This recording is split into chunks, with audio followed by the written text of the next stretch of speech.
Hello dear student, आज हमारा 8 number का वीडियो है। स्टैंडर्ड 10 सीबीएसई साइंस इस सब्जेक्ट के वीडियोस में अपलोड कर रहा हूँ। ये हमारी ऑनलाइन बैच है, तो आज हमारा 8 नंबर का वीडियो है।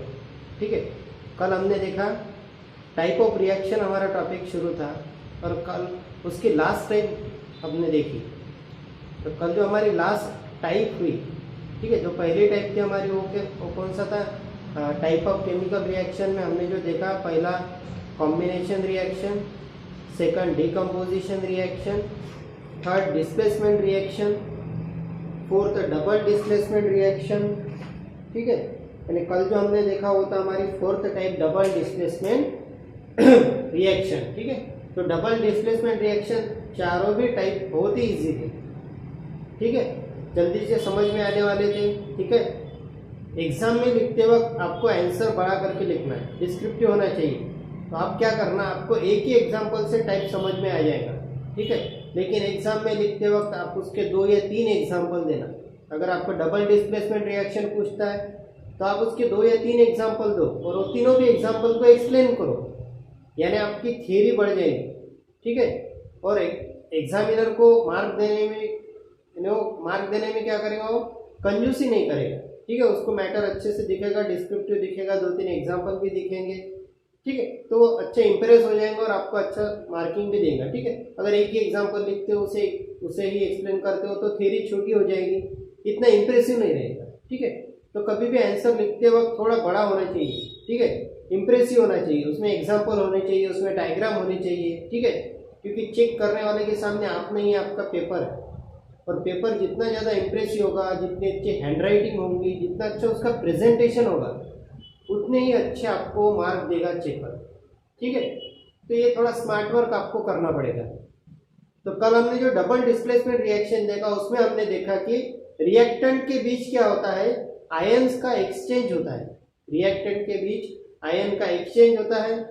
रिएक्टेंट यानी कंपाउंड, ठीक है, एलिमेंट भी हो सकती है उसमें। हमने कल कंपाउंड देखे थे, 2 रिएक्टेंट, और उस 2 कंपाउंड यानी रिएक्टेंट में आयन का एक्सचेंज हुआ और तीसरा ही कंपाउंड तैयार हुआ। ठीक है, तो उसे कहा गया डबल डिस्प्लेसमेंट रिएक्शन। ठीक है, तो हमारी कल चौथी टाइप फिनिश हो गई। आज हमारा नेक्स्ट टॉपिक है ऑक्सीडेशन एंड रिडक्शन। ये भी रिएक्शन की टाइप ही है एक्चुअली। ऑक्सीडेशन रिएक्शन कौन सी, यानी रिएक्शन हो रही है तो कब उसे ऑक्सीडाइज कहा जाएगा या फिर ऑक्सीडेशन कहा जाएगा। अगर कोई रिएक्शन हो रही है तो कब उसे रिड्यूस्ड रिएक्शन कहा जाएगा, फिर रिडक्शन रिएक्शन कहा जाएगा, या फिर रिडॉक्स रिएक्शन कहा जाएगा। ठीक है, तो देखिए मैं आपको 2 टर्म बताता हूँ, ऑक्सीडेशन यानी क्या, फिर रिडक्शन यानी क्या, फिर मैं उसके आपके एग्जांपल बताता हूँ। बहुत ही इजी, आपको समझ में आ जाएगा। देखिए, ड्यूरिंग अ रिएक्शन, ठीक है, during a reaction proper term मैं आपको बताता हूँ। ठीक है, सुनिए आप, during a reaction if a substance, क्या कहा मैंने, ड्यूरिंग अ रिएक्शन के वक्त if a substance gains oxygen, अगर रिएक्शन होते समय कोई सब्सटेंस ऑक्सीजन को गेन करता है, during a reaction if a substance gains oxygen, अगर रिएक्शन के वक्त कोई सब्सटेंस ऑक्सीजन को गेन करता है, then it is said to be oxidized। तब वो रिएक्शन को क्या कहा जाएगा, ऑक्सीडाइज या फिर ऑक्सीडेशन रिएक्शन कहा जाएगा। समझ में आ गया? अगर रिएक्शन के वक्त कोई सब्सटेंस ऑक्सीजन को गेन करता है तो उसे कहा जाएगा ऑक्सीडाइज्ड या फिर ऑक्सीडेशन रिएक्शन। अब इसका अपोजिट, ठीक है, ड्यूरिंग अ रिएक्शन के वक्त if a substance losses oxygen, अगर रिएक्शन के वक्त कोई सब्सटेंस ऑक्सीजन का लॉसेस होता है, यानी कोई सब्सटेंस के पास से ऑक्सीजन लॉस हो रहा है, then it is said to be reduced reaction, तब उसे रिड्यूस्ड रिएक्शन कहा जाएगा या फिर रिडक्शन कहा जाएगा।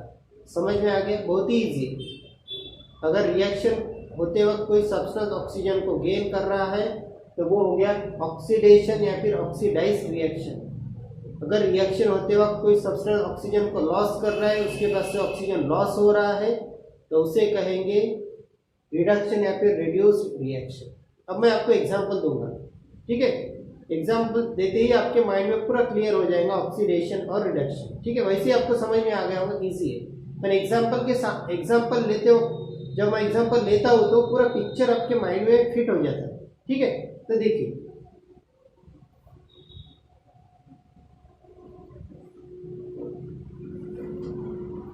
ये क्या है, कॉपर ऑक्साइड, ठीक है, कॉपर ऑक्साइड, हाइड्रोजन, क्या दी, हीट। अब प्रोडक्ट देखिए क्या था आपको,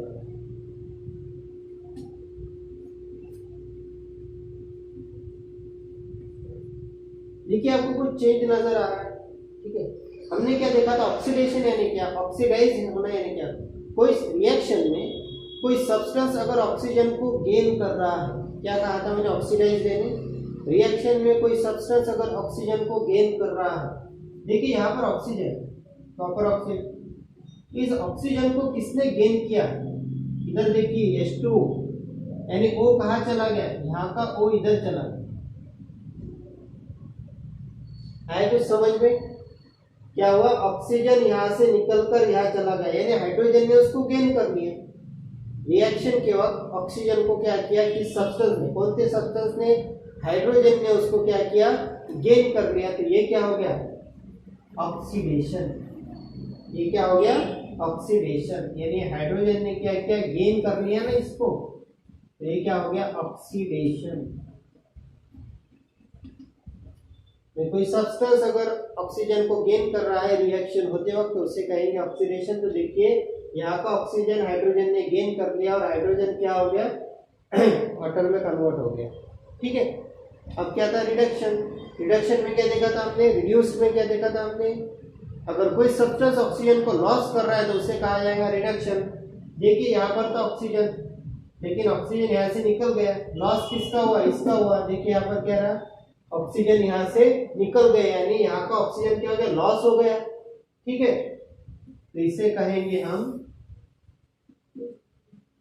रिडक्शन, ठीक है। आगे समझ में आपके, बहुत ही इजी वे में मैंने आपको बताया, ठीक है। कितने भी एग्जांपल आप ले सकते हैं, एग्जाम पॉइंट ऑफ व्यू से कम 3 एग्जांपल लीजिए। पहले तो ऑक्सीडेशन यानी क्या बताइए, रिडक्शन यानी क्या बताइए, ठीक है। ऐसा एक एग्जांपल लीजिए, उसमें एक्सप्लेन कीजिए, दूसरा एग्जांपल लीजिए, उससे एक्सप्लेन कीजिए, तीसरा एग्जांपल लीजिए, उससे एक्सप्लेन कीजिए। आपका आंसर बहुत ही बड़ा डिस्क्रिप्टिव और इंप्रेसिव हो जाएगा। इस तरह से एरो करके बताइए, ठीक है। इंप्रेस हो जाएगा चेकर और आपको अच्छे मार्किंग वो करेगा, ठीक है। एक एग्जांपल आपके समझ में आ गया, अब दूसरा एग्जांपल लेते हैं, ठीक। सभी एग्जांपल मैं आपके टेक्स्ट बुक में कहीं ले रहा हूँ, ठीक है, ताकि आपको कोई प्रॉब्लम ना हो।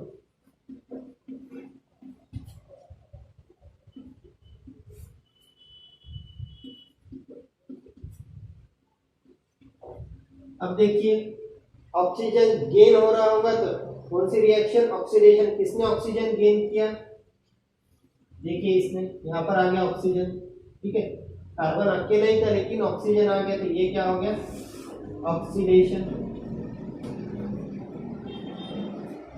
यहाँ पर देखिए ऑक्सीजन यहाँ से लॉस हो गया, यहाँ से ऑक्सीजन निकल गया, सिर्फ इतना ही रह गया, तो ये क्या हो गया, रिडक्शन, ठीक है। समझ में आ रहा होगा आपके, डायग्राम को लिखिए, उसे एक्सप्लेन कीजिए, ठीक है। ऐसे ही आपकी थ्योरी बढ़ जाएगी, कॉन्सेप्ट तो इजी, ठीक है। और अगर आप प्रैक्टिकली करते हो स्कूल में आपके, तो बहुत आपको इंटरेस्ट आएगा इसमें। थर्ड एग्जांपल लेता हूं,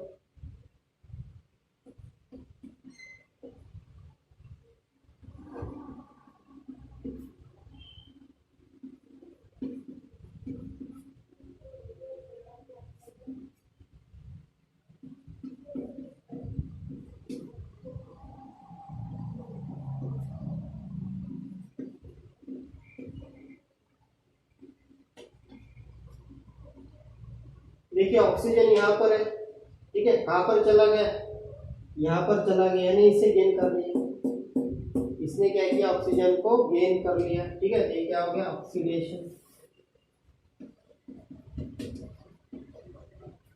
और यहाँ से ऑक्सीजन लॉस हुआ, ठीक है, यहाँ से ऑक्सीजन क्या हुआ, लॉस हो गया तो ये क्या हो गया, रिडक्शन। ठीक है, तो ऑक्सीडेशन और रिडक्शन आपके समझ में आ गया होगा। बहुत ही छोटा टॉपिक था, ठीक है, लेकिन लिखते वक्त आपको एग्जाम में इसे थोड़ा बड़ा करके लिखना है और किस तरह से लिखना है ये मैंने आपको बताया। ठीक है, यानी एग्जामिनर को आपको पॉजिटिव बनाना है पेपर चेक करते वक्त। आप जब वो पेपर चेक कर रहा होगा एग्जामिनर, तो उसका माइंडसेट पॉजिटिव रहना चाहिए, तो वो आपका पेपर पॉजिटिव माइंडसेट से चेक करेगा और आपको अच्छी मार्किंग देगा। जब आप आंसर अच्छा लिखोगे, इम्प्रेसिव लिखोगे, डायग्राम डालोगे, एग्जाम्पल डालोगे, हैंडराइटिंग अच्छी करोगे, ठीक है, 2 एग्जाम्पल दोगे, 3 एग्जाम्पल दोगे, तो वो उसका माइंडसेट इम्प्रेस होगा। ठीक है, और वो आपका पेपर उस पॉजिटिव वे से चेक करेगा और ऑटोमेटिक आपका स्कोर अच्छा हो जाएगा। ठीक है, समझ में आ गया आपके? तो अगला वीडियो हम कल देखेंगे। ठीक है, थैंक यू।